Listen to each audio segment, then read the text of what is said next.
Starting.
Good evening, everybody, or morning, depending on what country that you're watching from.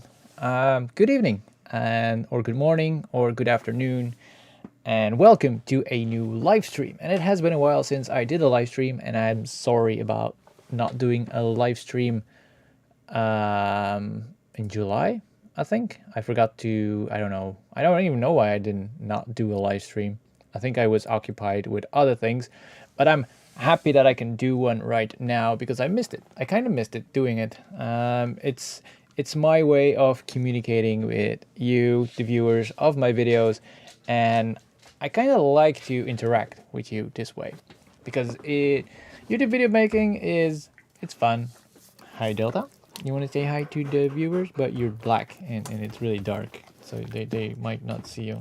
But there, see, they can see your eye now and your tongue. So yes, Delta is also here to keep us company.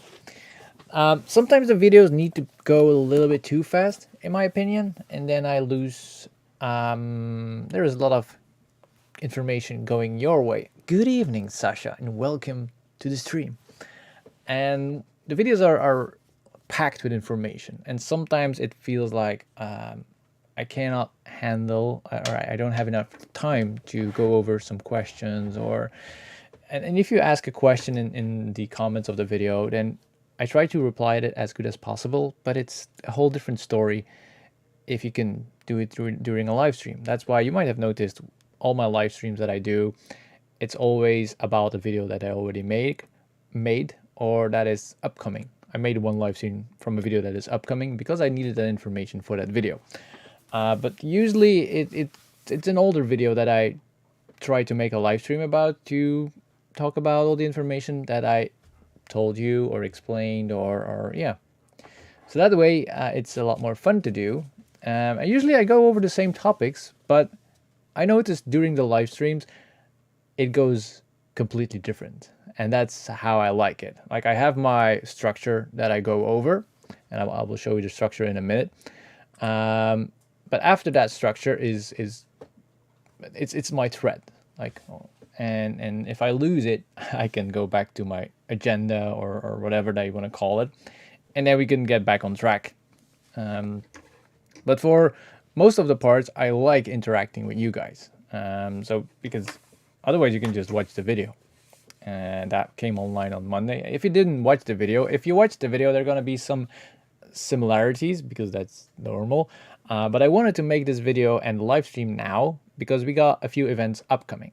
And I know that a few of the guys that are in the team that I'm playing didn't know how our HQ was set up. So I wanted to make this video so the people can change some things or learn from it or ask questions about it or get a little bit more information about the topic that we're going to talk about today. And everybody has seen the title, and the title of this live stream is Planning for Berget 18. Now, Berget 18 was in June, so a few months ago, and the first video came online. Now, the first video is something that is not a usual first video for what I usually make as a Berget videos. It was about how to plan for the game, because that is also a big part of the game. That like, I make a road trip video and the planning on site, how we make the bases, but I kind of missed another part, and that was how we prepared for a game like that the whole year, because people forget that planning of that game takes a really long effort. I was thinking about the word that I was going to use. It takes a big chunk of our time to create what you guys might think, oh yeah, it's normal, and you're familiar with the idea of how things are being run, and you don't know who is running it and who is doing it. You don't know, or you don't have an idea, or whatever. And maybe you do, maybe you don't. I'm not here to judge. But yeah, that's why I wanted to make this video, so people understand what we're doing, why we're doing things, and how we're doing things. So this is where we are going to go over today. And I wanted to wait a little bit because now we have a lot of people watching this. So please interact, stop me, ask questions. If you have any, just interrupt me. You know, if I see the questions coming in, I will stop saying what I'm saying and I will read the question anyway. And we'll see where it brings us. I'm going to start off with what I'm going to talk about this evening. It's going to be in this order. Well, I'm going to try to make it in this order. I have failed a few times following my schedule. That was the word that I was looking for, schedule. So let's change the scene, and I really need like a stream deck thingy. Maybe I have to buy one so I can switch the scenes instead of going back to all my tabs. Hey Axel, and welcome. If you have any questions, you know where to drop them.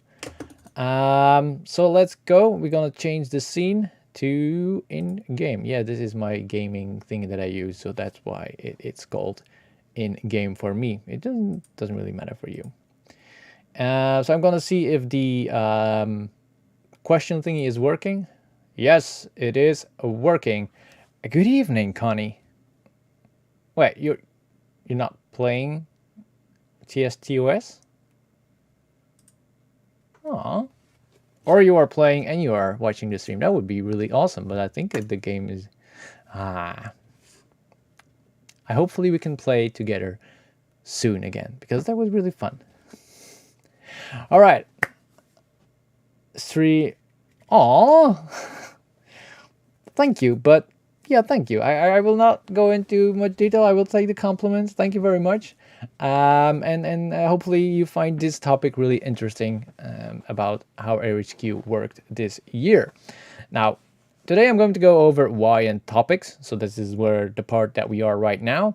And the main thing is, I also wrote it down on my piece of paper. Got to go eat. Bye. Well, Axel, that was really short, but have a nice meal. Hopefully we see each other in a bit after you have done eating. Say hi to your dad and your mom for me. Probably will not be back. Okay. Okay. I'll take it. I'll take it. Enjoy your meal then. So the reason why I wanted to do that, I already explained that. I want to spread information on how we planned it. And another important thing that I put on the agenda is that Airsoft is not the same as military. I'm going to go over that. Thank you, Axel. I will go over that in a little bit. So the timeline is, I want to create a timeline like I did in the video, but I'm going to do it a little bit faster, because the timeline is really interesting this year. Well, this event, because it started in 2019 and not in 2021, which it usually does. Then I'm going to go over the calendar view. I'm going to talk about the meetings, how the meetings went, who was there, what we used, all the different things that we did. And then I will go over the Myra Board, and that is one of my favorite things that we changed this year. Then I will go over my unit, that is the Sappers and Engineer unit, and I will show you a document that I used. I will go over a little bit slower than I did in the video, because it was already a really long video and I didn't want to bore people too much with a document, so I'm going to do this today. Then another thing is RS Alpha that I'm going to talk about, because I showed a little bit in the video, and like I said, I already showed you a little bit, but I want to show a little bit more, and especially if you got any questions about that, I will answer that happily, because that was a really interesting way of using the app. And then I'm going to talk about the communication, which in my opinion is one of the most important parts of a game, and that is RS Alpha and the Telegram channels. And you're actually interested in RS Alpha and how it worked out. Well, it's one of the last topics, so I hope you will still be here, and if you need to do something in between, go nuts or just follow the stream. I will call you when we I will yell your name when we are at that topic, so you know I have to pay attention now. So basically I'm gonna keep it on this screen, except if you want me in a bigger screen, that's also fine, but I'm gonna keep it right here, spread some information as we planned. And the first thing that I want to talk about is the Airsoft is not the same as military. Now, yes, you can use a lot of military tactics in Airsoft, but a lot of people forget that it's still Airsoft, and a lot of things are not the same in if you play Airsoft or you're hi Wim, good evening. If you play Airsoft or you plan for a military event, a real military event. Airsofters are something completely different, and everybody that is here and is an Airsofter and has been to an event, they know that Airsofters are special people. And besides of the people that are there to have fun, while in the military you are there to follow your orders, and you don't have to really pay attention on somebody's feeling. Now in Airsoft we try to keep everybody happy, and that is one of the main reasons of HQ. That is, make sure that people have an amazing time during that game. And that is why, that is something that HQs tend to forget, that an HQ is there to make sure that everybody has a role, and if they have any problems, they can come to them and they can fix it. Yes, they have the hierarchy of giving orders and giving this and giving that, but their role is, I'm gonna shut down my phone, otherwise you will go nuts. There we go. Sorry about that. See, I forgot what I was saying. Oh yeah, HQs is there for you to make sure that you have a good game. And that is, in my opinion, for every leading role in a game, it's your responsibility for your group that they have a good time. And you can start on the top. You can start with the generals, and you can go down up to squad leader. The squad leader, his responsibility is to make sure that his squad has a good time. HQ can make and break a game not only by poor planning, but on how they act in general. Yes, that is exactly right. Let's take example Berget or Bellum, or any other game. They make the missions, but they don't make the game for you. The HQ is making the game for you, and that is why it is so important that the HQ is working. Now, everybody needs to learn how to do it, and that is one of the reasons why I want to make this video, because sometimes people think that it is something really easy, but it's not. It's something that you have to grow in, that you have to learn. It's trial and error, because there are no books about leading an HQ in a game, an airsoft game. There are a lot of books about military strategies, but as we know, there is no respawn in the real war. There is not the factor that it's only that amount of time. There is everybody wants to have his filmish moment, so you have to have a lot of factors to make sure that the people that are coming have fun. And I saw a video on YouTube, and I will link it somewhere. I think it's already on my Discord, about what is a player. Is it a customer or is it a participant? And that changes the whole dynamic on how you look at a player. It's a whole discussion, if it's a player, if it's a customer, because it changes what a person is expecting from the game itself. If it's a customer, he's always right, so you have to provide to his needs. If it's a participant, he has to obey to the rules of the game. So we're not going to go into a lot of detail about that, because we can make a whole live stream about that. But that's a whole different thing than if you're in the military, because you are there, you are voluntary, or they drafted you, but you have to follow your chain of command. In Airsoft, they try to do that sometimes, but I noticed that if they try to force people to do something, it never works. And that is something that the Red HQ has always been, always excelled in. They try to give the person the right mission for them. So they listen to the feedback and they change things up during the game, and they update the missions that people can get. And if they are not happy with what they are doing, they try to change it up and make them as happy as possible, to a certain point, of course, because you cannot make everybody happy, and you will always have people that didn't feel like they had the fun that they were thinking that they would have. But that is up to the expectations of the game. That's in a whole different live stream also. And I noticed that I already went way and beyond about this Airsoft is not military topic, and that I didn't expect me to go that far into it. But Connie sums it up really, really well. HQ can make and break your game. If you're up for an HQ role, the clearest example here would probably be the people who just want to go shoot and everybody else. Yeah, exactly. And even the person that just want to shoot has an expectation of the game that he is going to. He just wants to shoot. But is that really only what he wants to do? He wants to shoot and have a good time. And I noticed that the people that just want to shoot also want to be part of the bigger picture, but they just want to shoot. So that is a whole group. And yeah, HQ can be really fun too. I love doing it, but I also like going into the field. So that's why I take a platoon lead. It's something in between, and I help out with HQ as much as possible, but I also go into the field. But the people that just want to have fun, you need to grab them in your game. And I will explain you with the Telegram channels how well we had contact with everybody. And that contact is really, really important. So let's head up to the the second point on the agenda, and that is the timeline. Do I need to draw it out? Do I need to draw it out again? Yeah, sure. I will open up my thingy here so we can have the timeline. Well, you know what? I think we are. I'm gonna do it simple. I'm just going to this. Whoa, this is wrong. This. There we go. 2019. So we have to go back in 2019. 72. Yeah. So we are now talking about 2019.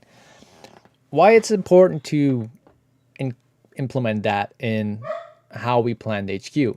because this year was a really difficult one, because we had, as we all know, we had Corona, and in 2019 the tickets were sold for the game in 2022.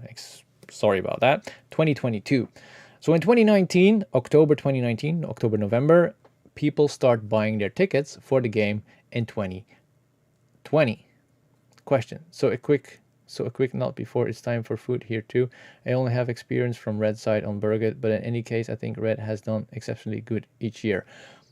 And I agree with that, but even this year they excelled. Yeah, it was crazy how they took responsibility for everything that was going on, and how they had to react to things, and how they planned everything, and got the communication going with all those people. Amazing. So they excelled even beyond the other years. And maybe I will include that about the differences between Red and Blue HQ, because my thingy is not working anymore. Blue and Red HQ, because I talked to Blue commanders lately, and yeah, you will notice the difference. I'm writing it down so I don't forget. Hey Rico, hey, I thought you weren't going to make it, but you made it. One man. All right. They look very prepared and quick to adapt. Are we talking about the red or the blue? But I will come to that in a little bit. So 2019. Then after ticket sale, everything goes down. Good evening, Toothless. Look at that. You show up green as a member of my YouTube channel, and maybe I have to make a little bit of promo for my membership thingy that I have on my YouTube channel. Now that there is a new thing on my YouTube channel, you can become a member. Now it's nothing fancy. You support the channel with a 99 cents per month memberships fee, and then you get priority replies to your video comments. Well, everybody gets this. I'm pretty fast, so it's not a big change. Boop, boop, boop. Ha! Thank you, Wim. There we go. We got a new member. Thank you, Wim. Yeah. So what it actually does is you support me with the channel. For me, I don't. I took the lowest membership fee that I could take, 99 cents, because for me it's important that people can support the channel. But I'm gonna make a more expensive one for some other reasons, but I'm working on that. But the basic one is also you get special videos. I try to make now and then a 1 minute video about what I'm doing and how I'm doing it, so you can follow a little bit more of what I'm doing.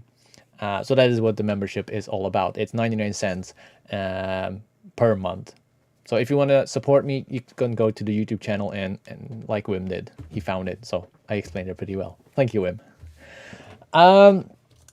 So the next at the timeline, we are usually after the ticket sale, everything goes down a little bit. I got a video about the Berget Blues that explains it a lot better.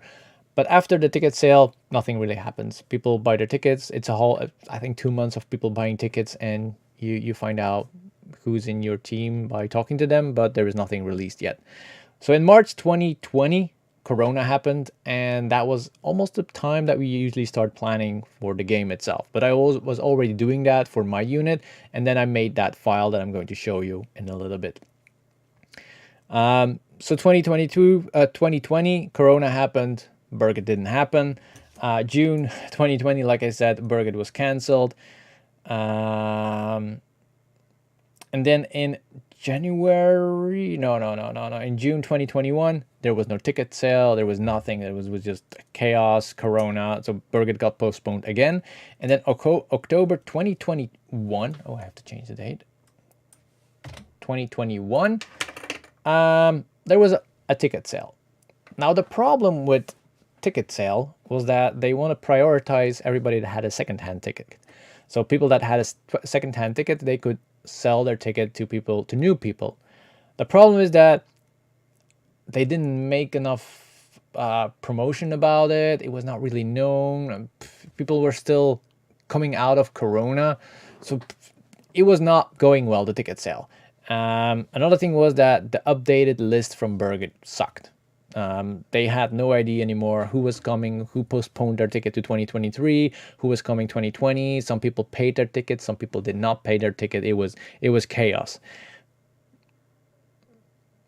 It was a little bit of chaos. So we got a list with about 600 people on it, so they had an ID, but I can give you a spoiler. At the end, we were about 300 people, or even a little bit less. So the list that we got with 600 people on it, I don't have no idea where they took that list or where they found that list, but we had a 50% dropout out of that list. So we started finding people. That was around March 2022 when we started planning for Berget. So now we are 2022. So that is 2.5 years with not much going on, uncertainty. Will it happen? Will it not happen? And I think a lot of us in March 2022 were still afraid that Berget was not going to happen, that something would come up, that the funds were not, that there will not be funds for doing the game, because if they don't have enough tickets, everything costs money, and they need a lot of people to get the show running. And that is why we started really slow on it. It was difficult to start. For example, my unit was the sapper unit. I'm going to talk about that in a little bit. I was supposed to have around 60 people, 40 to 60 people. I ended up with 11. So I had to do the same task with 11 people. So it was not easy. So this is the timeline, and I made a short timeline up to the point where we started planning, and then I went to a calendar view. But I think I have that calendar somewhere, but I will maybe hold on, give me 1 second. Calendar, can I do that? Will it show me calendar? Calendar, I did not prepare this again. I have a lot of tabs open, but I forgot this one. Sorry. Calendar 2022. This will do, I think. Yeah. Come on, show me. Just, oh, god damn it, I have to register for this colorful one. Yeah, it will do. Oh, god damn it. Okay, you will understand. So we are now in around May the 1st, something like that. This is where we started planning. No, I'm sorry. 26th of April, I had my first meeting with HQ. And that meeting was to talk about Ars Alpha, because we had an idea, or I had an idea on how to use it, and Rhythm used it in the past at Balam, and we wanted to use Ars Alpha for our side. So I made an ID, and he accepted it, so I could start really planning that ID. More about that in the Ars Alpha topic. Then 2nd of May, that is a few days later, we had an HQ meeting where we talked about the meeting with Ars Alpha, and we started planning the platoons and the Myra Board, also a little bit. That's why I'm going really fast over this. 16 May, we had an all leaders meeting. That was with all platoon leaders and HQ, talking about a lot of things, but mostly planning on who was coming and who was not coming. Then the 23rd of May, that is almost every week we had a meeting, or every 2 weeks we had a meeting. No, something a week and a half between. We had another HQ meeting, and HQ meetings were every 3 weeks. So that was on the same day, every 3 weeks, HQ meeting every week. Thank you. 2, 16, 23. Yeah, we didn't have one on. Yeah, I don't think I did all the meetings, because you might have had other meetings that I did not participate. I'm talking about this. Yes, there it is. Because I don't think I did all the meetings, but maybe there were other meetings. And then we had in June 8th, we had another all leader meeting. Then on 13th of June, we had another HQ meeting.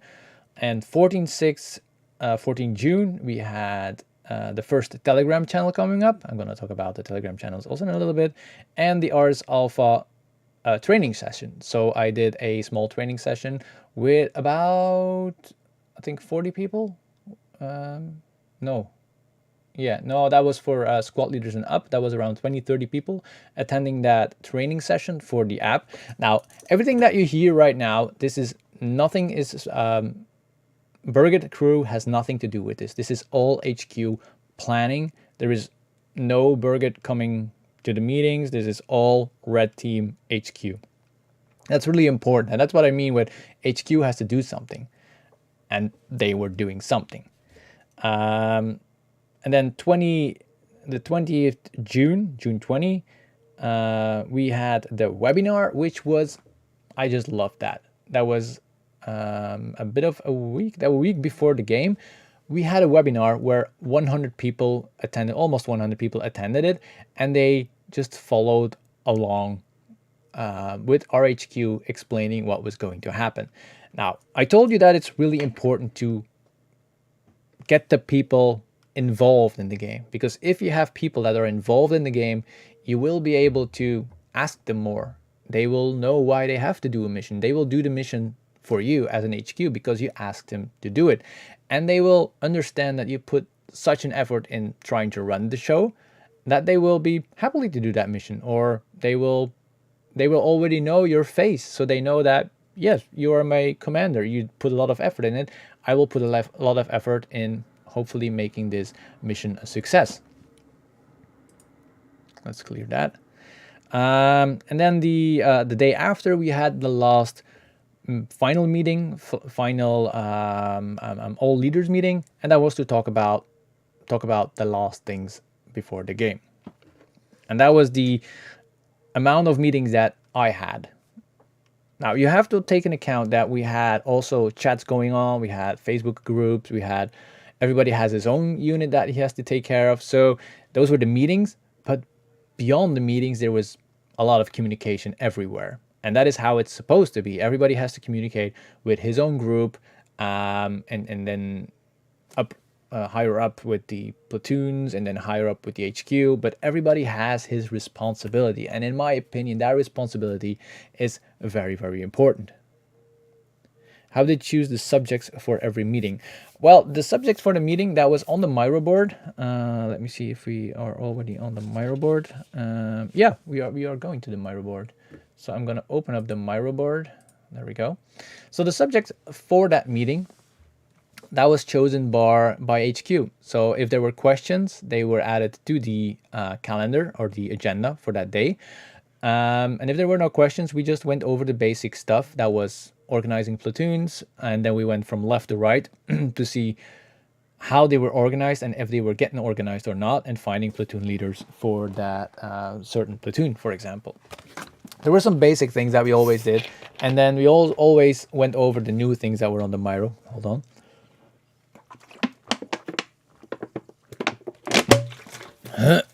Because my throat was getting a little bit dry. Okay.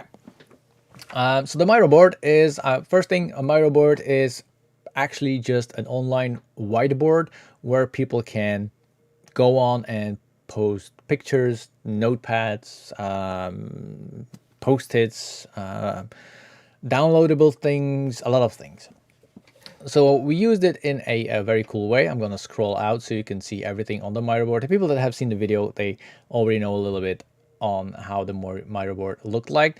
And to answer the question about that Wim asked me, how do you choose the subjects for every meeting? That was, here we have a calendar, like I said, with all the meetings.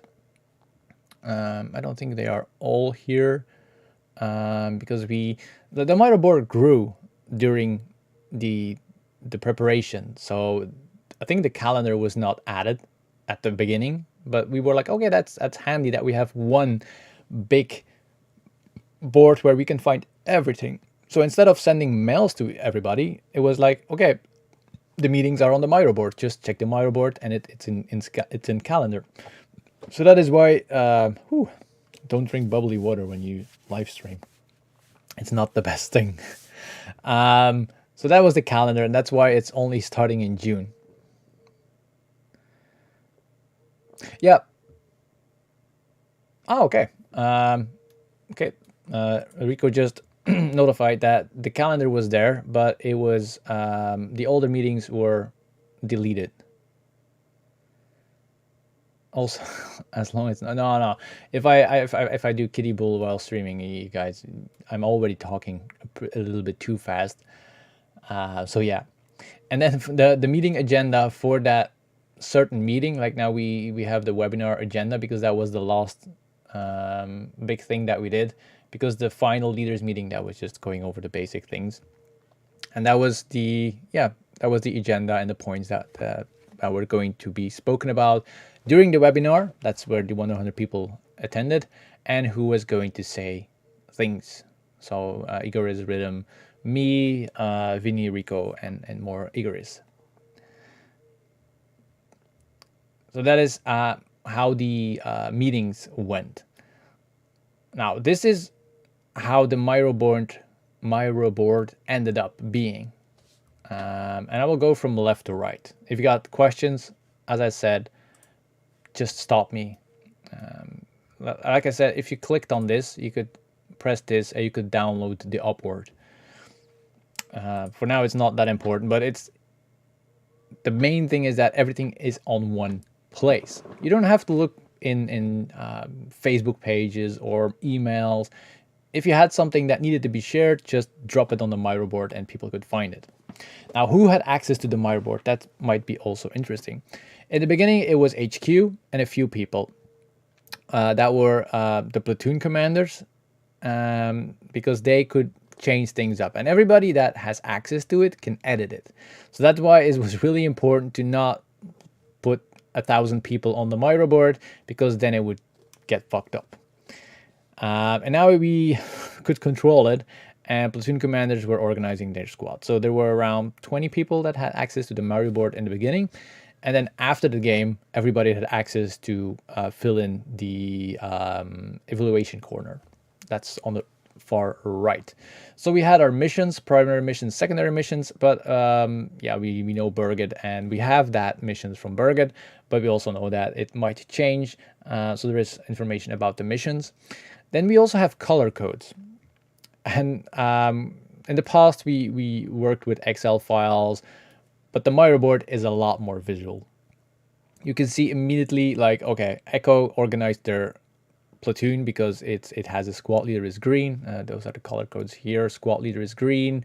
We asked to, okay, what do platoon commanders do all day? Platoons have 4 squads. So this is actually information on how platoon leaders needed to set up their squads. And it was straightforward, and that was an idea. I don't know who had the idea, but that was amazing because people knew how they had to organize their platoon, and that worked amazingly well. Then we have the platoons. It's straightforward, as I said. 1 bar is a complete platoon. We have the platoon commander on top, and then all the different colors that people have. If it's a support gunner, a medic, purple is a vehicle, yellow is a rifleman, and then blue was unconfirmed, and a yellow, the darker yellow orange, was a confirmed platoon commander. The flag next to the name of the platoon was the language that the most people spoke. So we knew, okay, we got a Swedish person coming in, we send them to Delta because that was all Swedish. If it's English, it's mostly a mix of all different languages. And then we have also some French, English, Finnish, Swedish, Finnish, and English. Now, you might wonder why we start with Delta. The idea was to have more platoons than we have right here. But yeah, platoons dropped out, or people dropped out, because I said we had a list of 600 people.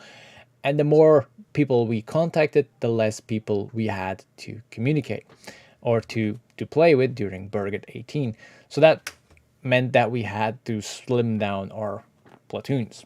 Now, how was the complete organization at Berget?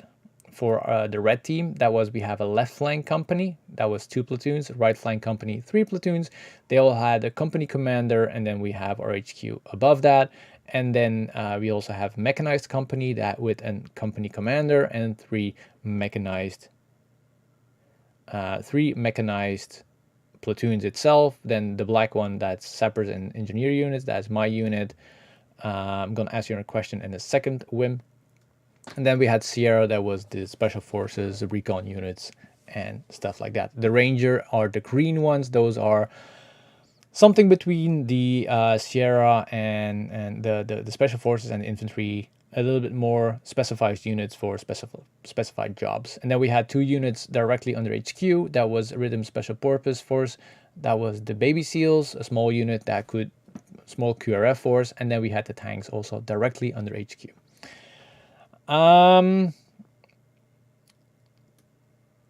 Wim's question: how did you contact the players? Like we had, let me think, because I was thinking on how we started off by contacting them.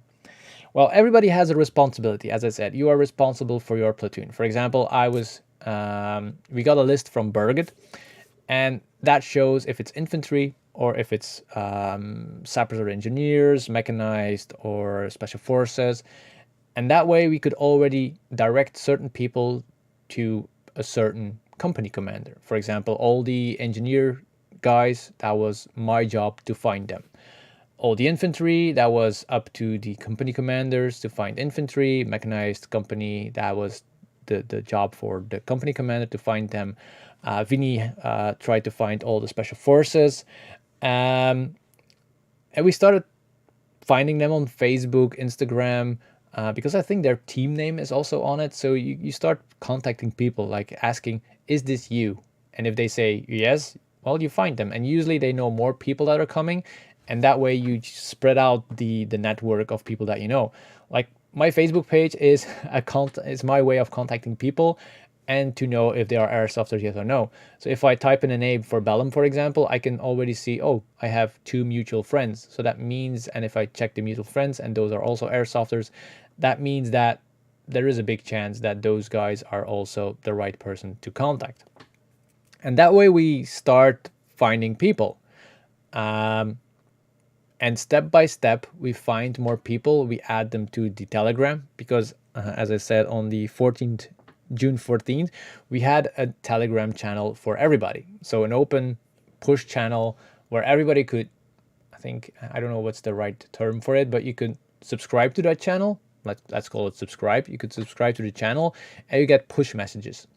And with those push messages, we could send the people to the right direction. We could say, okay, now you have to contact that person or this person.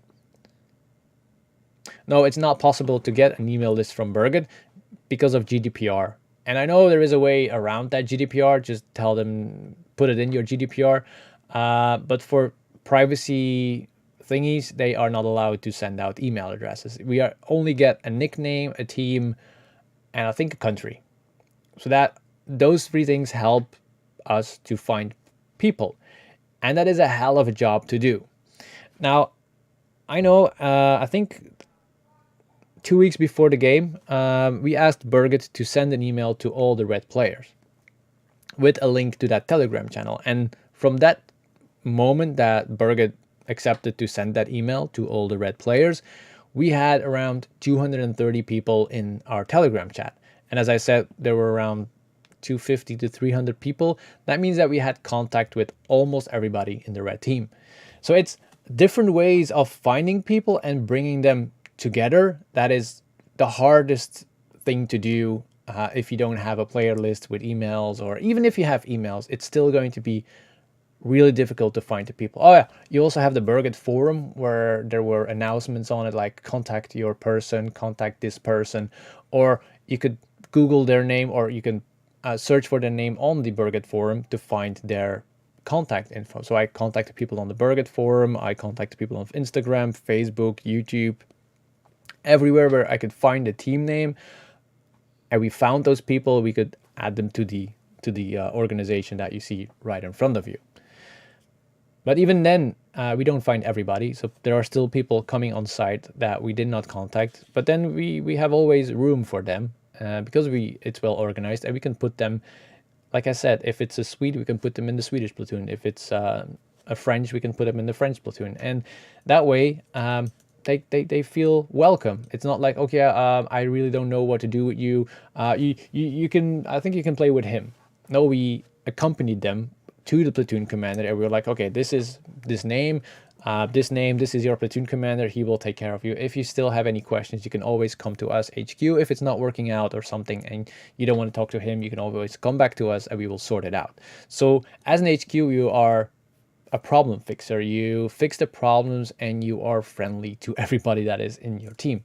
Now there will always be assholes that just want to do whatever that they want to do. For example, in our team, we had one unit that placed their tent. Okay, and maybe we can go to that picture. Like, this is the map picture of how the layout of the base was going to be. And there's always a few guys that just say like, okay, well, screw you, I'm gonna do whatever I want, and they place their tent right here. It's a professional drawing, Rico. It is.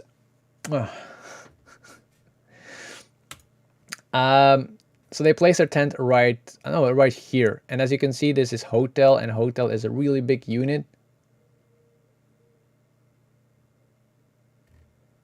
Hold on, I'm going to come to that in a second. Well,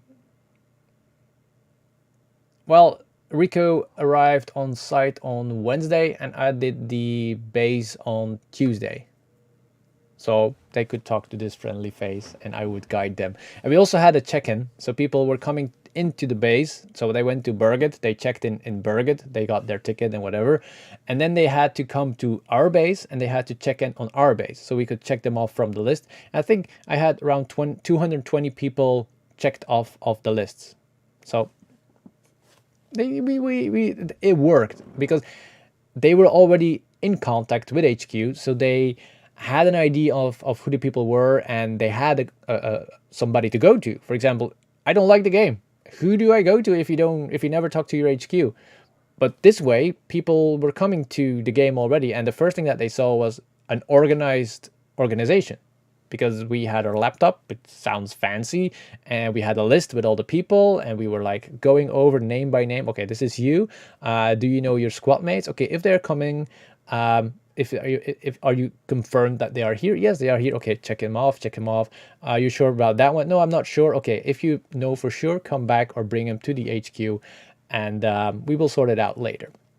That was a really hectic day, but I think that was a really important day because platoon leaders are coming in. Okay, you're a platoon leader of this, and you already know the faces, and other platoon leaders were talking to each other because every square you see here is a unit, is a platoon that needs to be organized, and that was the task of the platoon commander to organize his square. For example, Delta was responsible for Delta, and the platoon commander, we didn't say where they had to put their tents. It was his responsibility to know how many tents were coming, keep space for possible extra tents that were coming, but also talk to the squares next to him, because sometimes they did not have enough room, because we have to guess how many people will be here, and especially this year because there were no Berget tents, so there were a lot of civilians tents, so it was not that organized tent wise. So every square had his own responsible person. So if they needed to move up a little bit to the next square, they could talk to that platoon commander, and that way there is a communication going between platoon commanders before the game. And that is really important, to get that communication going as fast as possible, because if you have it already before the game, it will happen during the game also, because people will recognize each other in the game. Like, okay, you're Delta. Okay, I already talked with you. I had a good conversation with you. Let's work together on this, because we work together on the tents. And it might sound silly, but it is not, because people like to work together. But sometimes they don't know each other, and people are afraid of talking with each other. With this way, why we did this, because we did this, the people already had that conversation going and starting to know each other, which was a really interesting way of doing it. And I want to do this again as in every event, because that worked really, really well. There were a question. Hold on. Sam. I'm surprised that HQ and the Berget organizers are actually two separate things. I would thought they would be HQ as well. It seems very complicated that HQ has to try to find people instead of Berget doing it for you. Yes and no. I think every event that I was somewhat in an HQ or close involved with HQ, evolved is a different word, involved in the planning or whatever, it's always a task of HQ to assemble the people, organize the people. And that's something that people need to understand, that if you are going to for HQ duty, it's your responsibility to do a lot of things. Usually, like most of the times from what I heard, like HQ is a part of the organizers. It's a link between the game and the players. And Berget just steers that HQ with missions. But all the rest is done by an HQ.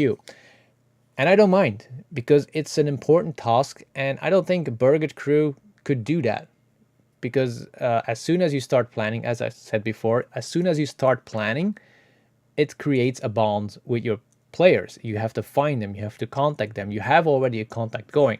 Like if you have to plan everything on site, it's gonna be a mess. And that is what is happening. That's the difference between the blue and the red. I think this year was the same, from what I've heard. But previous years or previous events, I'm gonna like sidetrack a little bit to the question from Wim, the difference between the blue and the red. Like red tried to organize a lot before the game. So we come on site, we know who is who, we know who where is going to be, we have contact, our comms are going, we have a lot of people that we already have contact with. So we can start relaxed. So HQ can set up HQ, start immediately with the tactical planning. If they get missions from Berget, they can start doing that because everybody else is doing their thing. Like platoon commanders are organizing their platoons. They can start focusing on their main goals and doing that mission thing when Berget starts coming in with those missions. From what I've heard on the blue side, they came on site and there was nothing. They had to start finding platoon commanders. They had to start organizing squads. They did an amazing job, apparently, because the blue players were happy, or most of them were happy. But that gives an amount of stress on those. Sorry about my microphone. That gave an amount of stress on the HQ, which is totally unnecessary because you can do all of that before the game. I think the blue team worked with QR codes. People came on site and were asking, yeah, what platoon am I in? And I think the platoon commanders, like the previous years, they had a list and they organized the platoons, but they didn't really have a communication with them. So you will have the problems that, oh yeah, I don't want to play with that team. I want to be playing with that team. But the problem is that you have to fix that on site. We could fix that before the game.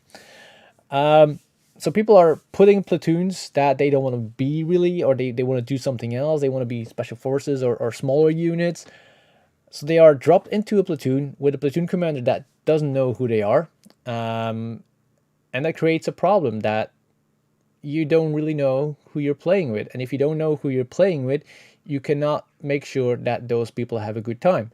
And that is an immensely difficult task for a platoon commander to organize your group like that. It is possible, but you have to be so flexible, and a lot of people are not. And then they fall back to that military strategy hierarchy, and they will be like, okay, I'm your superior officer, you're gonna do what I tell you to do. And that doesn't work. Well, it works up to a point, but it doesn't work. It is Airsoft, and most cases this will work for a few hours or the first day and a half, but it will not. It will fall apart because people want to have fun and want to do their thing, and they're gonna fall back to the thing that they want to do. And especially if command is not giving enough information or the communication is not working, day two, chaos. and there is no way of getting that chaos back. But for us, as in the red team, there was no chaos. No, there was, people had fun. It's all I can say. People were involved in the game up to the last night, and I told you before, one of my best Berget moments this year was the last night, 3 a.m. So we were fighting all day, all night. It was 3 a.m. or 20 minutes before 3, and people were still coming in from missions, and they were tired. It rained, so people were wet, they were hungry, and they were coming into the base, and we just asked them, like, can you please make sure if they come to the base that we can defend the base? And they were like, yeah, sure, we will be on our tents, but we will be on standby up till 3 o'clock, because they could steal the nukes from our base. And so we and that feeling when you just ask to a person that is wet, hungry, tired, and they're still they still want to protect the base, something that is so, well, one of the boring jobs, but a really important one. Yeah, they could just take off their wet gear, put their guns away, and go to sleep. But no, most of them, almost everybody, just said, yeah, no problem. We're gonna do this. We're gonna hold those nukes, and we're gonna do this for the team. And that, yeah, that is even going far over the moment where I shot everybody. The morale, as Rico said, the morale was perfect.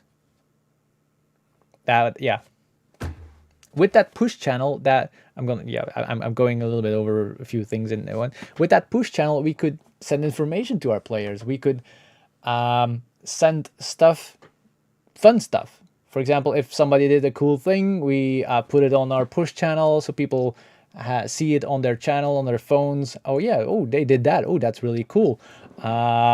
Some morale boobies from whatever, some fun stuff, some funny pictures, some memes, something to get the morale going. And yeah, up to the last day, that push channel that worked amazingly, and morale is so important, especially Berget is 66 hours, so that morale is really important. So let's continue with the Myra board, otherwise I will be sucked into that so long. But if you have any questions about that, just put them in the chat or in the comments. I don't know if this is chat or comments, and we will get to that. So below the below the platoons, there was a confidence vote. That was one of the last things that Rhythm added, and that was to see how confident you are in your own platoon. So that was up for the platoon commanders to put a number here, and it's from 1 to 4 to see how confident you are in your group of people. So we have 3, and then Hotel 6. Yeah, they were pretty confident about their unit. Then 3 for me, for my unit, because I didn't have the people that I was supposed to have. And 4 exclamation mark 4, and then Vinny being Vinny. So all those little things helped building that unit. Then below that we have a packing list. So if people came here, they could find a list with all the items that they would need for Berget. Below that we have vehicle and mine rules. That is a summary of all the rules that are on the Berget website, but I made that because now mechanized people can download this, print it out, and put it in their vehicles. If there is a discussion on the field, they don't have to go through all the rules. They can just download, print it, and show it to the people, where if they have a conversation or a discussion about the rule, they can say, okay, this is in the rules, this is how it rules says, and now we can, they don't have to, I think it is in the rules like that. And that is really important information. All the tips and tricks that people use, you have to bundle them. You have to use all the knowledge that you have. We have 300 people. Everybody has an own ID and has an own, yeah, and IDs are really important to have some new things going. And every year, new things are added. For example, the Myra Board is the first year that we use it, and it's perfect. Then we had the road naming. That was our way of, because like, it's really difficult to say, yeah, I'm driving on the bottom road next to the village. Now we just have names for those roads, and those were the names that we used. That was internal communication. Is it OPSEC, security, whatever? I don't really care. No, I asked HQ if I could show it. And if it can help other HQs with IDs, they're happily to use this, because it's important that both HQs are on the same page and on the same level, so you have an amazing fight. Because if one HQ is not doing anything and the other one is doing an amazing job, it's a really difficult time for Berget to balance the game. And that is something that we have seen a few years. So that's why it's important that HQs know how to organize their HQ, and they can see how we did it. So hopefully it helps. So how this worked, the road naming, this was the compass. You can see this as a compass. The center is the crossroads. Every road that is on top in this top quadrant, I don't know the name, pizza pie, slice, whatever, starts with an N. So if somebody said, okay, I need to go to Nadine, I know, okay, this is somewhere on top of the map. It's far away or it's close. If something is on the east side of the crossroad, that starts with the E or O. Everything on the bottom side start with an S or a Z, from south or zuiden, because we made this for the Dutch people, but they just took it. And then everything on the left, the west side, starts with a W. Now, also, it's important that the names are not similar to each other, so you don't have any miscommunications. So yeah, a really simple and easy thing. Then, as I said, everything that was made by players, a GPS map overlay, you could just click it and download it. So why can't you download it? It is a link to the Google Drive thingy. Okay, that's why. And then a topographic map from the area. Then we had some information, enemy intel, commanders, or people that were higher up in command, and then a whole document about a unit that was going to Berget, and so we knew how they were going to use that unit. It was a mechanized infantry unit, so we had to be careful close to roads because that was a really fast unit. The tent map, I already talked about it. Yep, let's go to the major risks and issues. That is, if there was an issue or a risk, they dropped a post-it in this one, new issues or risk. For example, there was an issue, coffee in HQ for all players, because they wanted, if people have a question, they can come into HQ and they can drink a coffee. So they feel at ease, welcome. You know how it goes. If you're friendly, they will be friendly to you, and you just take care of your people. They could sit down. We had air conditioning there, so they could sit down, cool down a little bit, because it was really, really hot.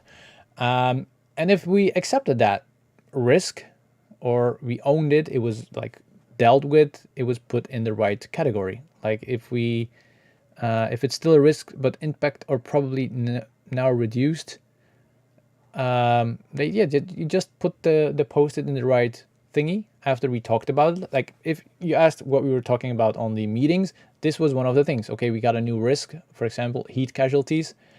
It was not resolved, for example.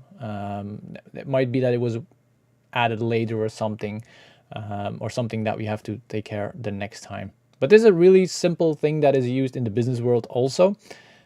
Yeah, confidence vote was a week before the game. Thank you, Rico. I forgot to mention that. So this is a simple thing that was added also later in the game. I think it was not in the beginning. Then on top, we have our communication corner. That is how we are going to communicate. And that grew also during the preparation period. We were going to have RS Alpha as a tracker app, radio within Platoons with dedicated channels. So you could, again, click download, find all the channels. If it was updated, we just said the radio channels are updated, download the new file and update your radio channels.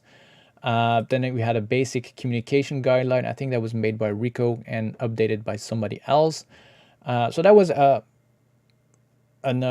combined effort from different people. And this is how it should be, people working together. And another important thing is that it showed who was responsible for that. So if you have a problem with Intel channel, the Telegram channel, you talk to Vinny. If you have a problem with RS Alpha, you came to me. Then yeah, some more information. And then the RS Alpha, I'm going to talk about that in a little bit. But this was also information about the game, how to download the game, how to go to get the QR code. I had the training session. You could download the PowerPoint presentation and the write out of my speaking. Okay, you're here. No, we're not talking about RS Alpha yet. Not yet. Or we're still on the Myra Board. I hope you had an amazing meal. But we're almost through with the... You heard RS and you were like, yes, RS. But let me see. 4, 5, 6. We got one small thingy in between. But maybe no. I'm gonna keep my schedule. He just got an MRE. Oh, but that's also nice. It's yummy. I like it. Look at Wim having a green color now. Thank you for the support, Wim. Then on the right, the feedback corner with the big arrow, that is the feedback from the players, platoon commanders.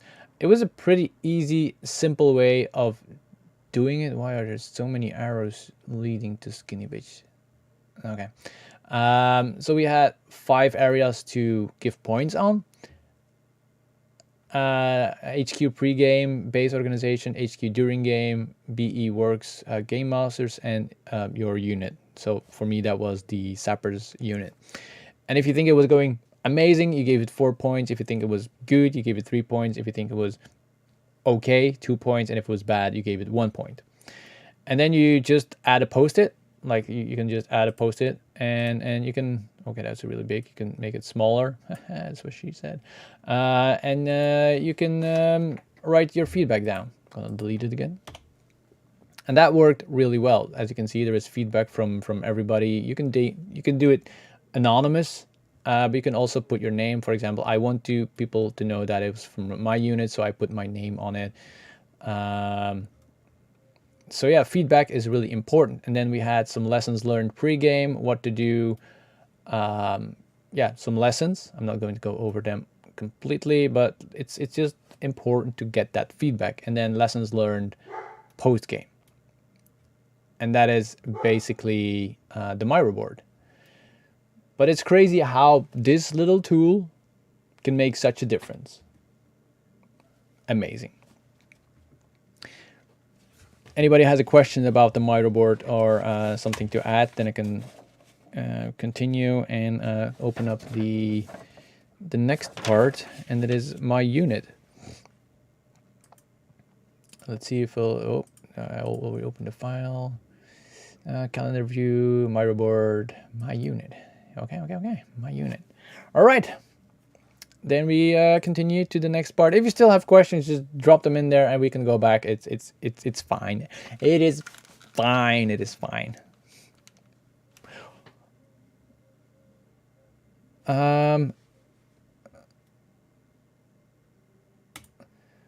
Was the board enough, or would a Kanban board, for instance, have helped keeping organized? I don't know a Kanban board, so I will have to look that up. Kanban board. What does a Kanban board? To do, doing, done. I think that was... let me check on the Myro. I think there was... I don't think it was a to-do, but that might have been deleted. But that's actually a good idea. That's actually a good idea. With the issues, yeah. But here there is an extra one. You can see what is done and what is to do. But that's about issues and risk. But sometimes there is more than just an issue or a risk. So I think to do, doing, and done. It might be that HQ had something like that, but that it might not have been on the Myro board, or that Rhythm had it somewhere. But I think that's an interesting one, and I'm gonna add it even to the Myra board. Not that somebody's going to read it anymore, but it's just for me. To do, doing, done. All things. Okay, I just can. That's how easy you can add something to the Myra board.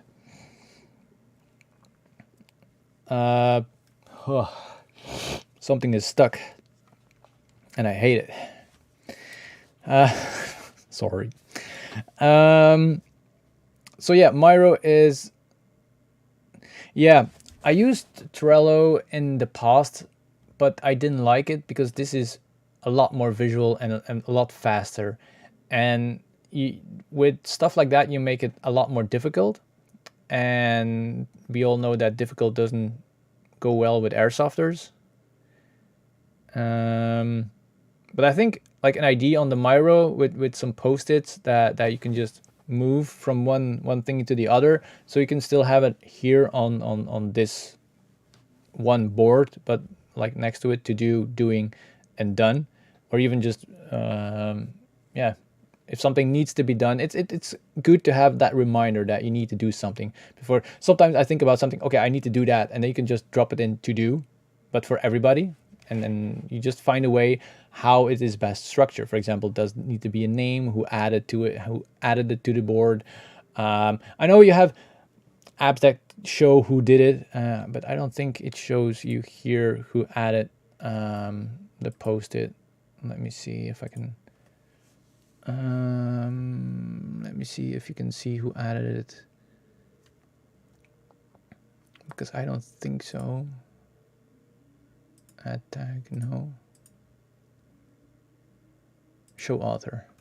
Okay, you can just show author, so you don't need to do it. Hey, you can show author from everybody. Okay, scratch the anonymous feedback thing.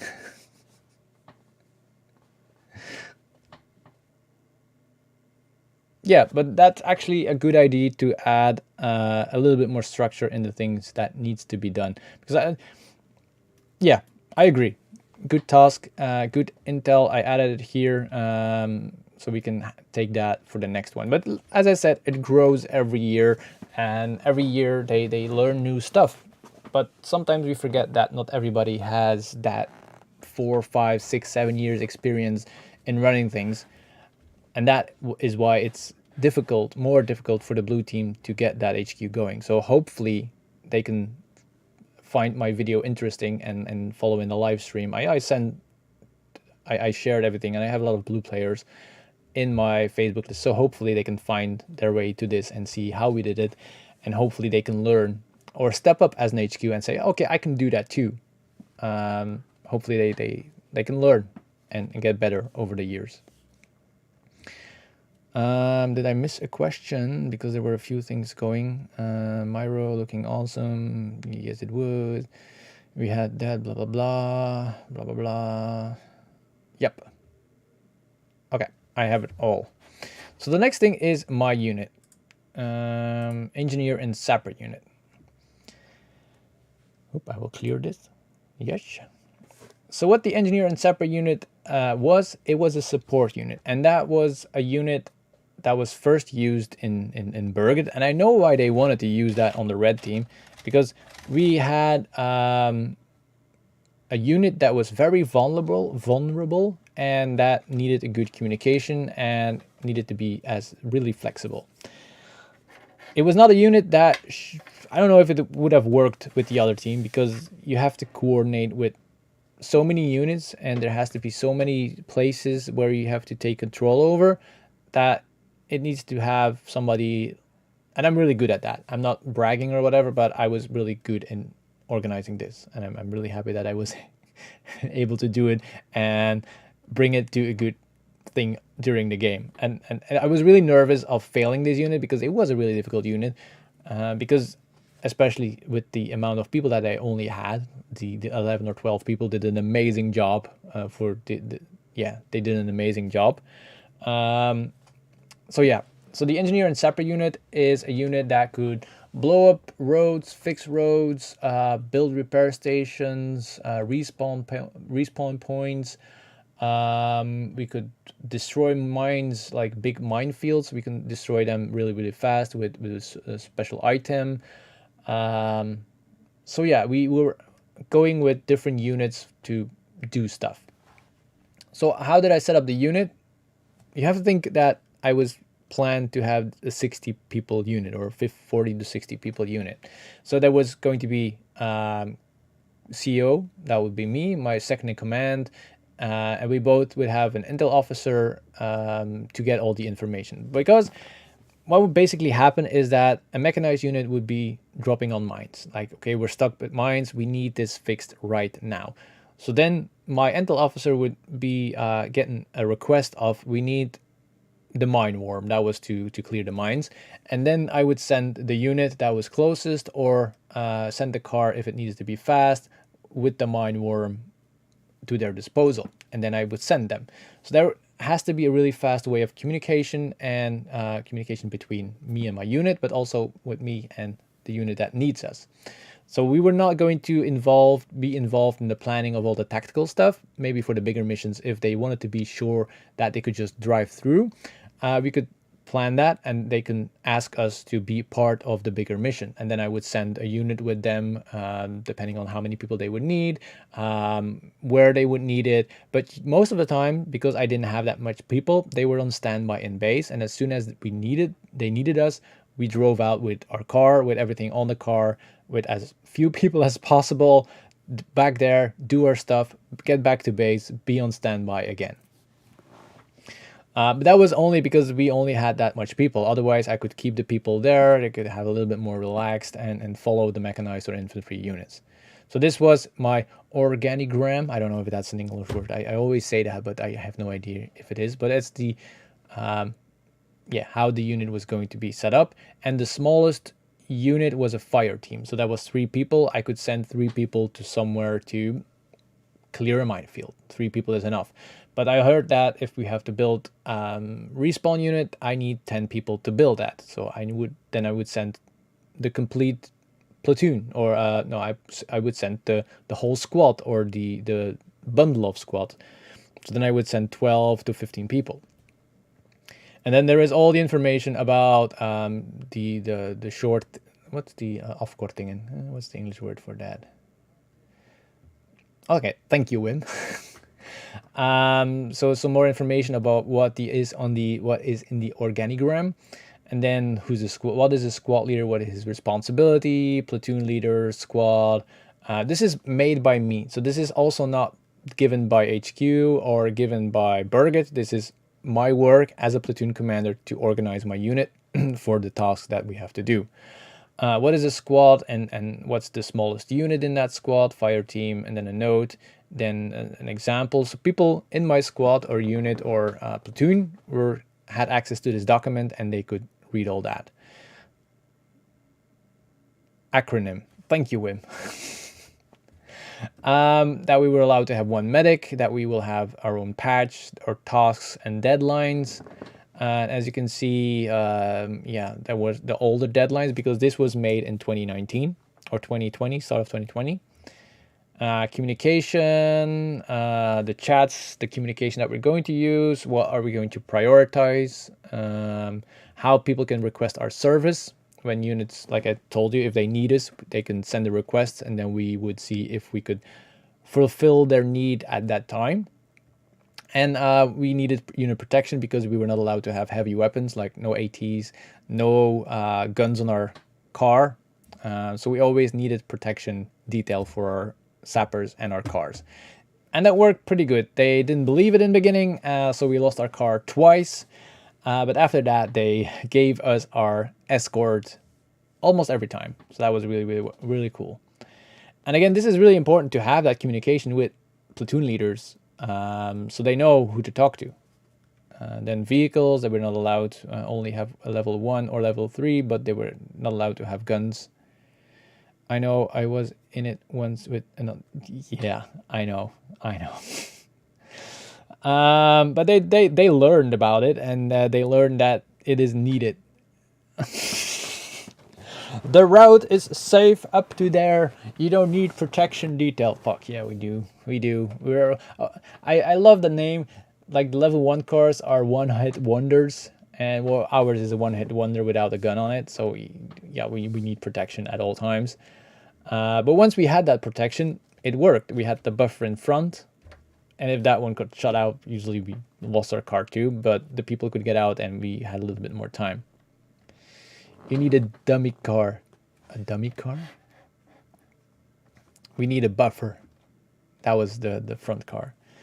And then during the night, because Vinny asked me, the Special Forces commander asked me if it was possible to have sappers during the night, which I knew that we would not have missions during the night, but they might wanted to clear mines and stuff like that.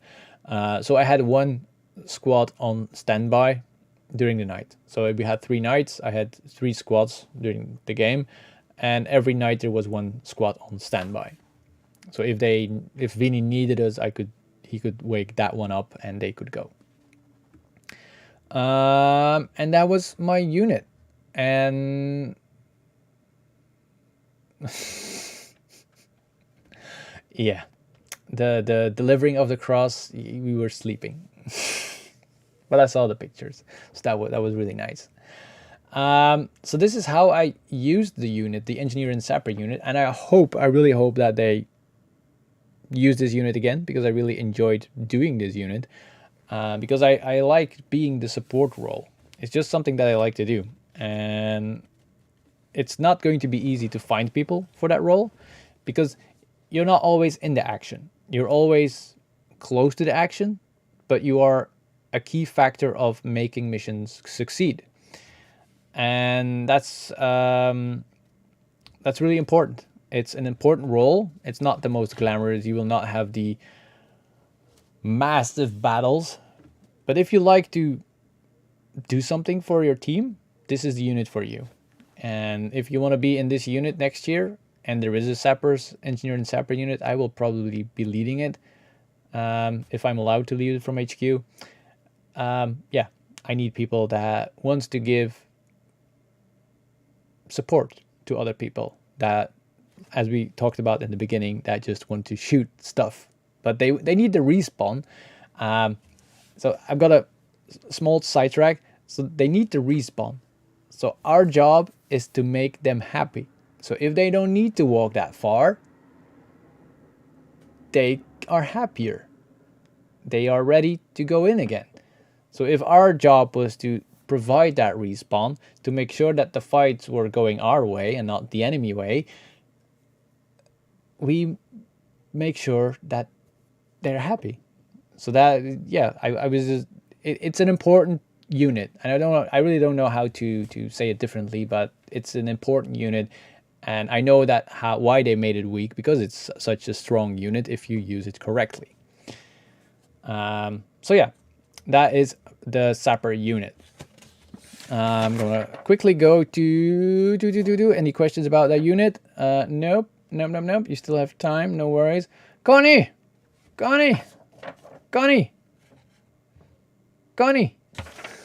See, we're gonna continue with Ars Alpha. Where is it? Not there. This can close. Yes. It is time. Yes, Rico?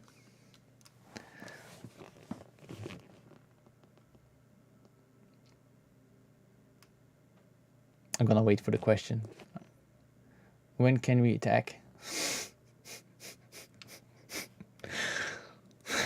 I know who you're doing. I really know who you're doing. When can we attack? Rob! You can't be in. This is the test game, and you can only be in if you are the organizer of this game. If you scan the QR code here, you go to how the game looks, but that's it. You will not be in the game. So for the people that don't know Ars Alpha is a tracker app that you can use for airsoft or paintball games, and It's made by some really cool Romanian dudes, and I love what they're doing. They build an amazing app for organizers to build a game with different teams that have points working against each other, and they can build a lot of stuff on that game. We have been using this at Bellum, where you have the game masters that are organizing the game and then adding generals to it, and then those generals add platoon leaders and squads, and so you build your hierarchy, and the game masters can add stuff in the game like mission points, gold bars, silver coins. They gotta add a lot of stuff for missions. They can put objectives on the map. Now we wanted to use this for our unit, only for our unit. The problem with the app itself is that as a general you cannot place any objectives on the map. You can place an attack, defense, attack or enemy unit or friendly unit marker. That's it. But we wanted to place more on it, more information for the people. So I decided to have our HQ. Do I have... yeah, whatever. Our HQ was Game Master. So that meant that our complete HQ was capable of adding markers to the map as a Game Master, but only our team was using it. And the different teams were to different units, like Special Forces Infantry, as you see here on the screen right above me. You have Sappers, Rangers, Psyops, Mech, and they all had a different color. Another thing that I don't really like is that if you have a big unit, everybody has the same color. But because of this, for HQ, it was really easy to find mechanized, find infantry, or find the special forces because they were a different color, because special forces were yellow, infantry was red. You will be able to see that in a little bit on the game itself. And this was a test game that I made. So in one of the meetings, we told people like, I'm gonna run a test game, get the people on the test game so they can get into the game and try the app out. If they got any questions, they can come to me and we can fix those questions. If blue and yellow want to use the same app, we have to create a different game. Depends on how game masters are willing to use the app. For example, if Berget decides we're going to use Ars Alpha, then you will have a QR code for your general and it will work the normal way as it worked for Bellum. You will have your yellow side.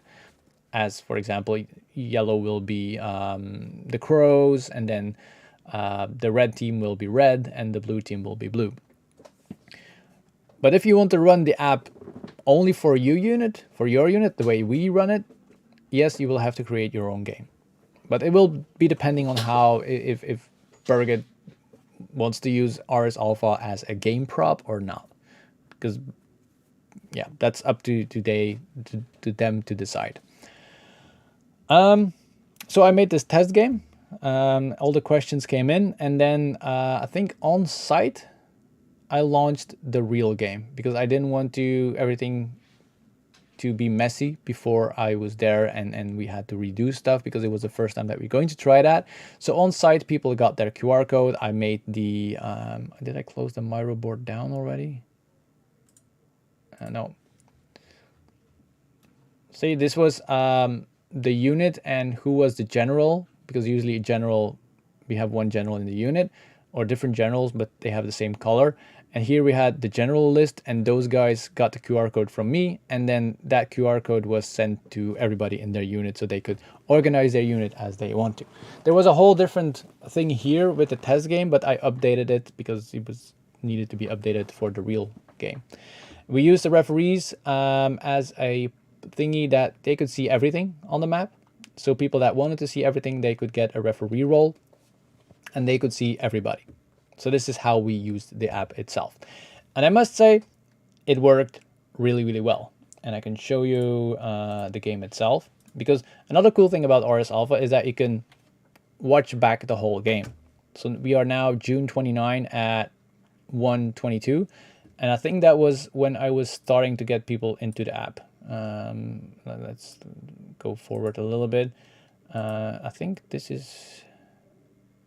I don't remember my color. So you can see more people popping up. That's Vini, I think.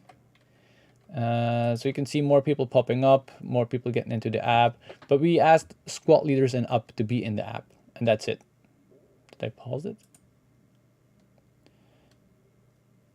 So we are now, I'm gonna fast forward a little bit. So you can see more and more people popping up, like the pink one, that's my unit. And that's already game start. So you can see at game start, mechanized rolling out, because teal was a mechanized unit. Whoa, I did something. Did I close it down? No. Okay. Oh, here we are. This is my unit. Why is it not working? You should be able to click on it. I don't know. But it's... What the... Stop doing that. Panther Airsoft. Welcome. That is... Canada, right? If I'm correct. Don't shoot me if I'm wrong, but... Hungary. Oh. Because I know... yeah,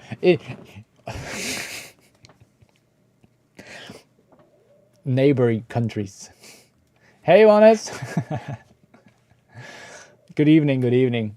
So yeah, we are discussing, or we're showing now the RS Alpha app, how it was used during the game. That's why we have different colors for our unit, for only our unit, and you don't see enemy units on it because they were not on the app. What was green? And for some reason, I think I misclicked something, but usually you can click and hover over it, but I don't know what I did wrong. But this worked pretty well because you could see, you had an idea as an HQ what was going on the field. We knew that it was Marseille. What the heck? Welcome, bonjour. But I got so confused about names. Bah. Welcome, bah. Damn it. But yeah, the welcome, bah. The game worked. The RS Alpha game worked amazingly. Now, a funny thing that not everybody knew, but RS Alpha sent me a message 2 days or a week before the game. Rob, we have a problem. They're gonna do maintenance on our servers, and you will not have RS Alpha on Thursday. I was like, fuck, no, fuck. Like, it's important that you have to prepare for your communication to go dark, or your tools that you're using that are going to be dark, so that they will, something will go wrong. You have to prepare for that. So we were actually preparing for that, and that gave us an extra stimulant, an extra push. I'm going to use push to make sure that we had that backup. Now, it didn't go down. They managed to do it in sequences, so they kept the servers running bit by bit. They got generators going to keep it up the whole game. And I was at 7, I was like, fuck, it's gonna go down. Is it still up? Yes, it's still up. And at 3, I knew it was going to back up. So at 3, I was like, yes, we managed to keep it running. Or I was not doing anything, but they kept it running for the entire duration of the game, which was amazing, and I was really happy that it happened that way.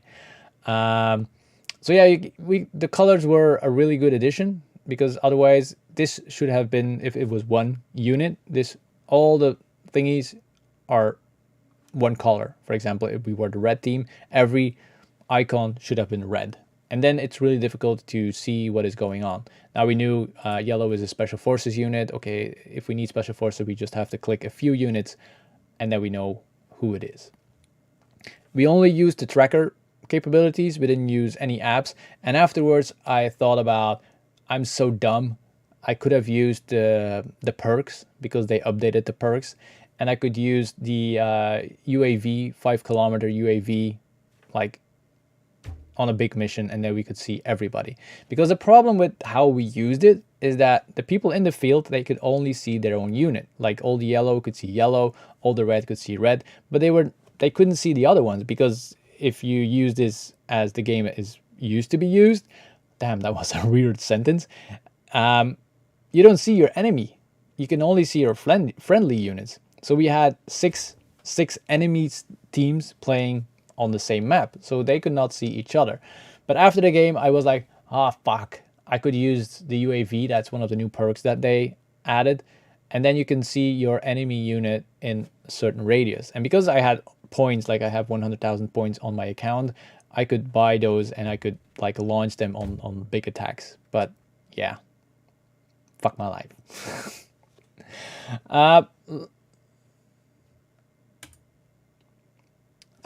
Is there a risk in using the app? If the opposing force somehow get their dirty little paws on your QR code, they can track your every move. Yes, but I think they were yes and no. In theory, yes, but there are rules regarding the communication and the way you can steal information from a phone.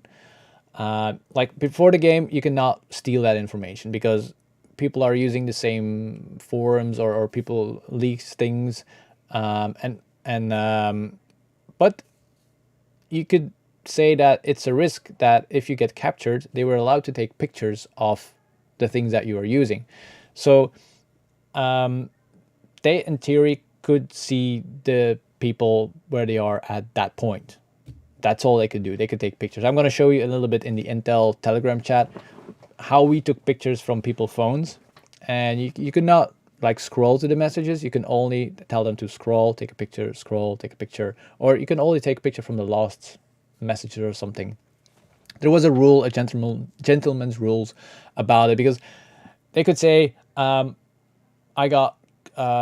capture you and your phone is encrypted. And we told everybody to get out, don't use face recognition or fingerprint, so they could not use it from your dead body. So because if you're wounded, they have to bring you back alive. They cannot open your phone because you have to give them the code or they have to crack the phone. But if you have Face ID, they can just take the phone and show it to your face and it will work. And so even if you're wounded, they could just and take your fingerprint.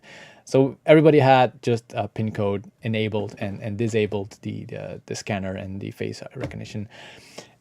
Like they could still crack it, like hack the phone in theory. But it's just fun that people were thinking about, okay, I don't have to put off the face recognition. It's just something that people get involved in the game and get into the mindset of the game. And still, it's Airsoft and it has to be fun, and you have to find that balance between it's a game and it's as real as we want it to be. And fun is always the scale always tips to the fun side. So did I answer your question, by the way? Yes, I did. Sorry, I got sidetracked a little bit. So yeah, this is how we used RS Alpha, and you could see this was during the hot hours, I think, because HQ called us back in the warmest hours of the day, because they didn't want to give any missions to most of the people. They wanted people to relax and don't die from heat exhaustion. But yeah, you could follow the whole game. This is one of my units trying to steal the nuke, and this is the end mission, or the Big Friday mission. Let me see, and then you can play it on 16 times, and you can see really things jumping in and where the people are coming from, where they are, where the big battles were going. Yeah, it's really fun to watch it afterwards. Now, the fun thing about the RS Alpha app is that usually you have the 2 units, and like on Balam, we didn't know where they were. But after, you can see the whole game and you can see everybody. And then you can see, okay, I was there. Okay, I got really lucky because more units were coming in and I was going to get, squeezed by all the other units. So this is now nighttime. That's why everybody is in the base. Not everybody was using the app. So some units killed the app during the game. But that was up to them. But HQ got an ID of the people that used the app. Now, Connie, do you have any questions about this? Because I know you were waiting for it, and I hope I didn't disappoint with the thing that I explained, or did I forget something? Just post it here, and I will go in detail about your question. And I will, in the meantime, I will search for the last thing that I'm going to talk about, and that is our Telegram or communication channels. But I'm going to open that up in a different tab. It's opening right now. Wait, I don't want to see the names. I want to open up one. Yes, there we go. I'm opening the channels so you can because yeah, this is my private Telegram, so I don't want to show too much. And it has been a while, so I'm gonna first start with the all players militia. There we go. That was our push channel. So we use Telegram. Oh, question. A suggestion would be to allow certain levels to set colors beneath them, but still how show them as same color upwards. Hold on. I'll show you my my feedback that I gave. Hold on. I think I know what you mean. Let me pickle your brain. Was it Berget? Berget. I'm opening the files right now. Berget 18. Hold on, I'm gonna RS alpha feedback. Yes, this.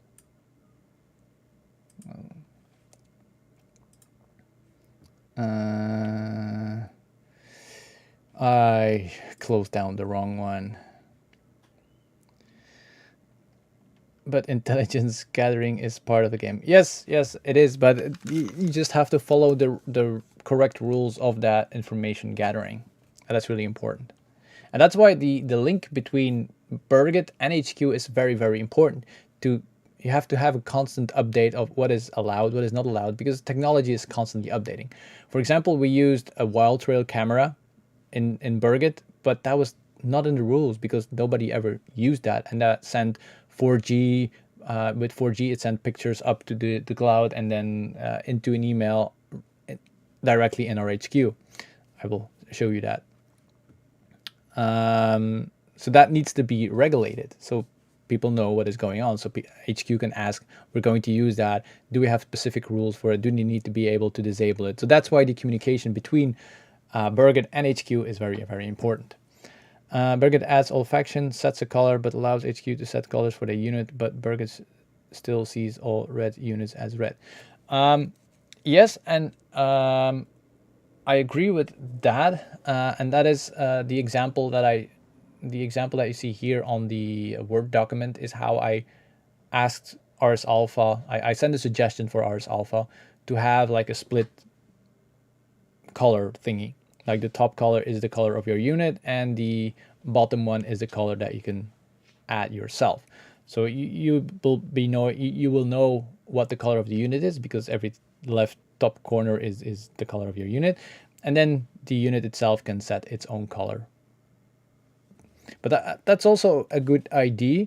But why I thought about that, and there was a reason why I didn't wanted to do it like that. I think it's a programming problem, or it makes it more difficult to program because it's just filtering.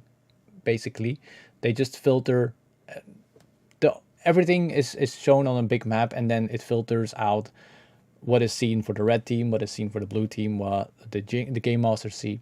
So then they already have to have an extra layer in their codes where they say, okay, if it's this one, it has to show this color of a marker. If it's this one, it has to show this color of marker, because the colors are also linked to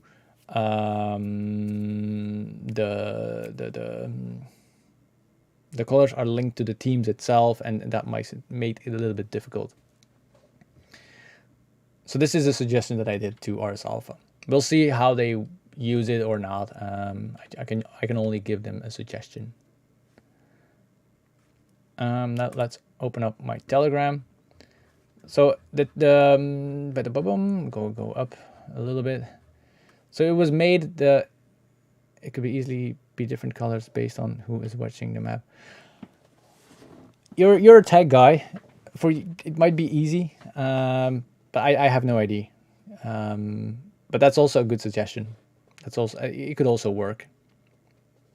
But a different color would be better for different units, so they can set their own unit color. I agree. So the next thingy is the Telegram channels. Damn, I'm getting, it's getting harder to talk.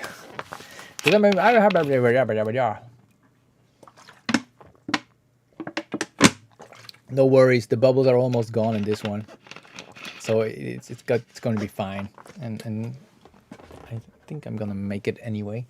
So this channel was created in April. It was changed in June 14, so it was tested, blah blah blah. And this, I think this channel deleted everything after a day when the game started. I think it was like that. So this was the webinar that I talked about. I'm going to show you a small piece. On the command directly. See, everybody was there. I'm not going to have a little bit of an issue with. This is me talking. This is going over the Myra board. Yeah.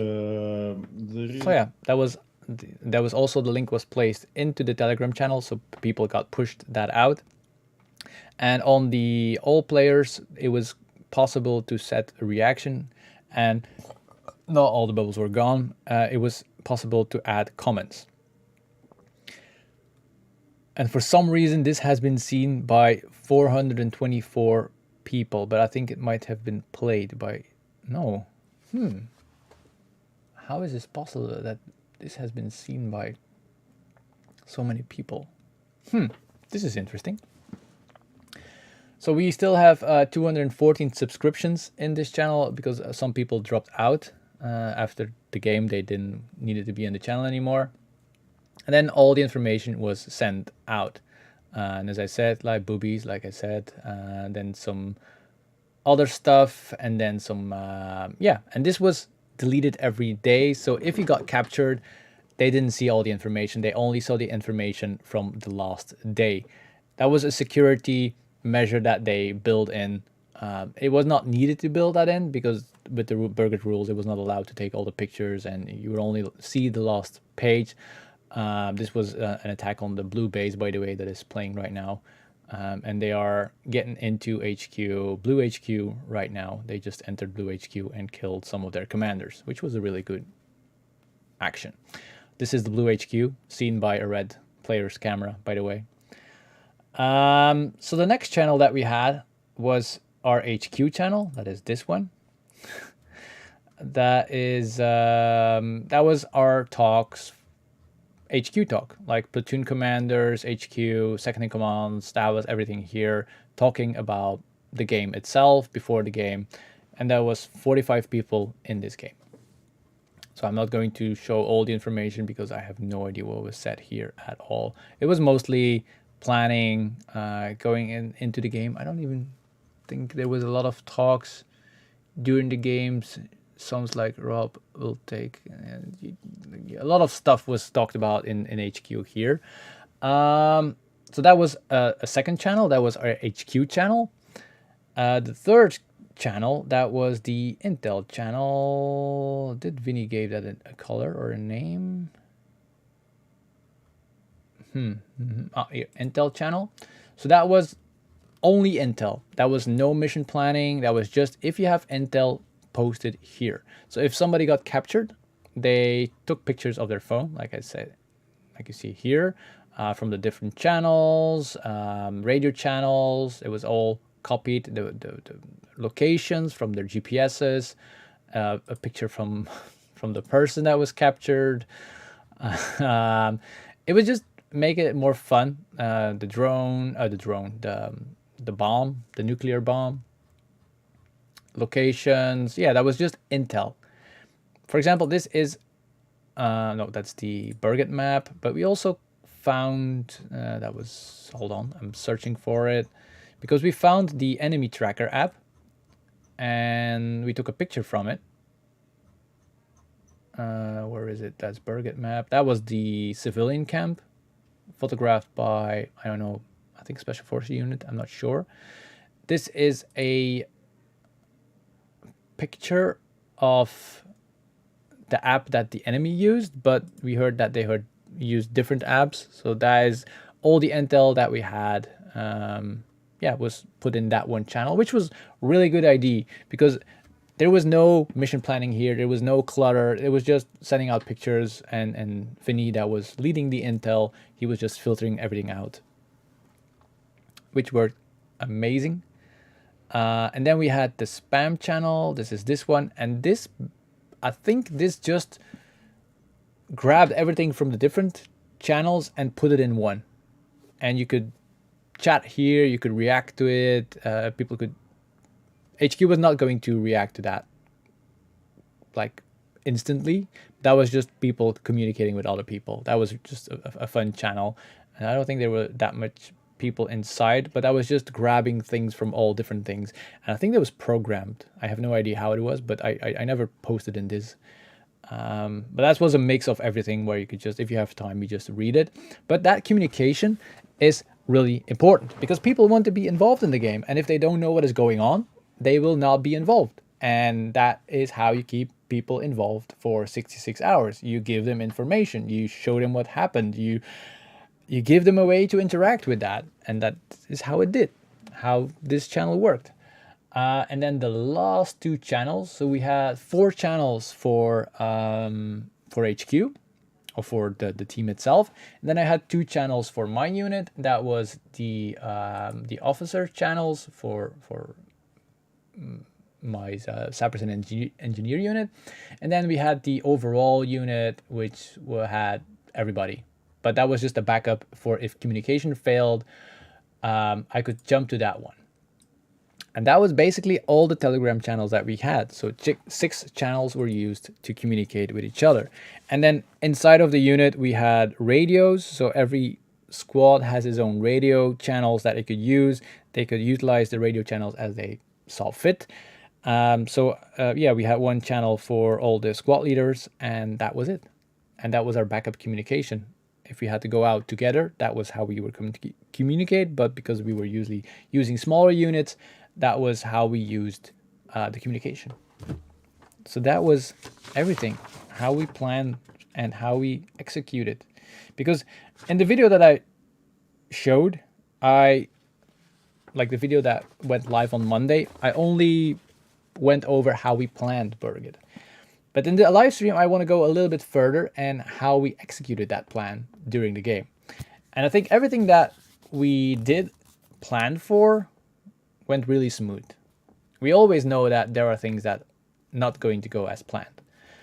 But because we had all that planning and because we had all the communication tools that we had, we could change everything like in the blink of an eye. If there needed to be somebody communicated with, if somebody needed to have a communication with somebody, we knew how to contact them, and we knew that they were in a chat, and we knew their name, and we could find them on the map.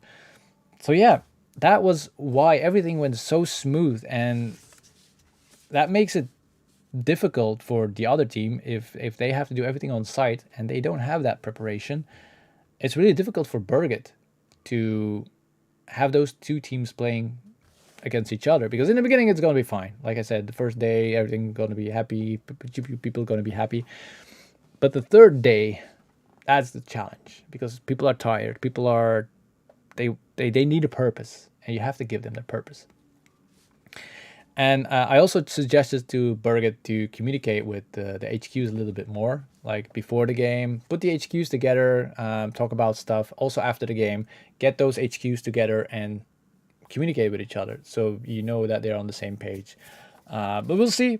That's just my suggestion. They can do whatever they want. I just give them my opinion, and if they're gonna use it, it's fine. If they don't use it, it's also fine. But that brings us, I think I said everything. I talked a lot. I gave a lot of information. Do you think that I missed something, or do you think that something was not clear? Just let me know so I can go a little bit deeper into that, or send you some personal information if you want that. Because I don't, let me check my calendar. Oh yeah. I was happy. I was super happy with using RS Alpha. I still. Was it enough? There were some few things, like I have it on the screen now, that I wanted to change. We'll see if they change it and how they change it. But I like RS Alpha because it is so simple. And because it is simple, it works. All the other tracker apps that people have been using in the past, like Blue Force Tracker or the real military ones, they are way too complicated. Best to organize a pre-game HQ meeting ourselves. Yeah, might be, but still, you need to get HQ Berget involved in that also, in my opinion, so they can get the storyline also going according to what is going on with the HQs.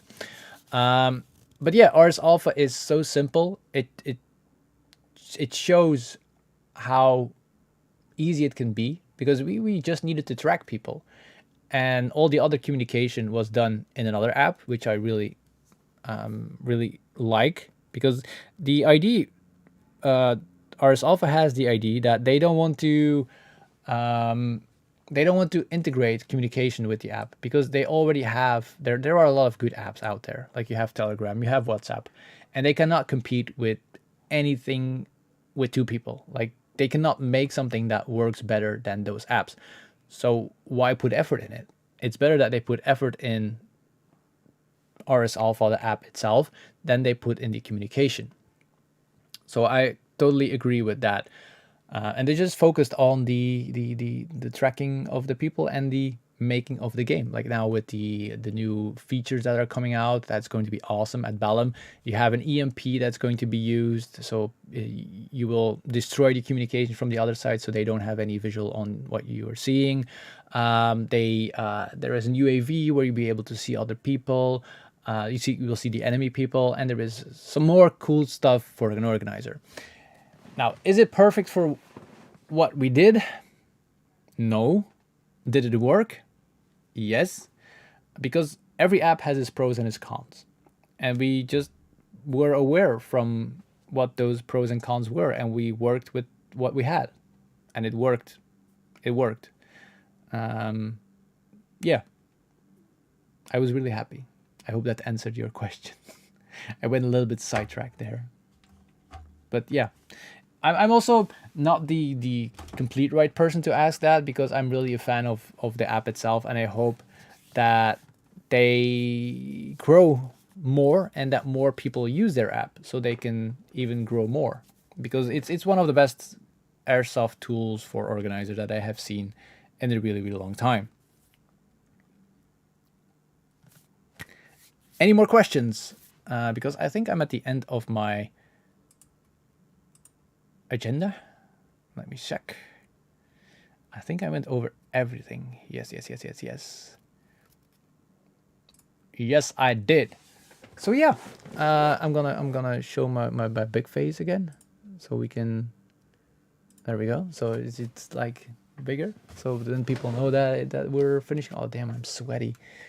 It is so hot up here in the attic that you have no idea. It's like 30 degrees outside. I don't know. I'm sweating like a nun in church. No, what is nun in the? I don't know. Whore in the church. That's the word. That's the saying. I have been changing clothes so much lately. But yeah, I have told you everything that I think I had to. Flashback from Berget. Yeah. Well, I don't have to run in the forest while yellow people are shooting at us, or well, they don't really know if they have to shoot us or not. But I'm going to call it a night. I haven't. I made it again to have that live stream session in 2 hours. It's funny because I never plan for this. I just make an agenda and I wing it, and I think almost every time I managed to do it around 2 hours. So that is really funny. I think one was 1 hour and a half, because I don't know, I didn't have so much to talk about. I had a bad day. But yeah, I'm going to stop here. I'm going to end off with, if you want to... Why chasing a word? Exactly. I'm just going to wing it.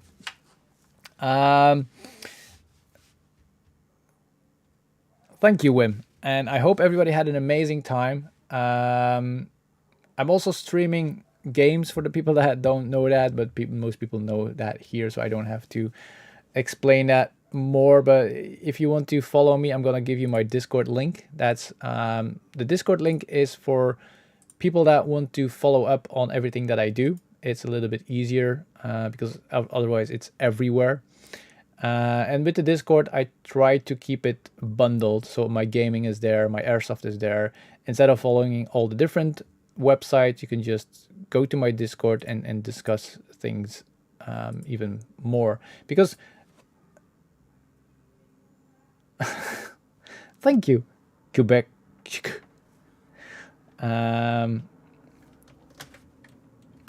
That's my Discord link, but I think most of the people that are here are already in the Discord. Quebec, if you have any questions about the RS Alpha app and you want to use it, just let me know and I can give you some more information about it with a new update that is coming up, or that it already came up. But thank you. I want to end off with thanking everybody for being here, because this is what makes the live streams. Because if I don't have anybody to talk to, I'm just talking to myself, which I sometimes do, but it's fun to have you guys here and have a discussion about everything that I talked about. That feedback is really important for me to keep growing in making the videos and yeah, keep doing what we're doing. Also, if you have suggestions for a talking point, send it to me on the Discord or send it to me on Facebook so we can have a conversation about it. But for this evening, I'm gonna call it a night. I'm gonna change my shirt because I'm sweaty as hell at the back of with this leather seat, and we'll see each other on Monday for a new video. And I don't even know what the video is about on Monday. I planned it. Oh yeah, it's a funny video. Well, it's an interesting, relaxing video to watch. Have a good evening, and I'll see you on Monday for another video. Bye, guys. I have to find the button to switch it off. Where is it? Always the same struggle. Bye.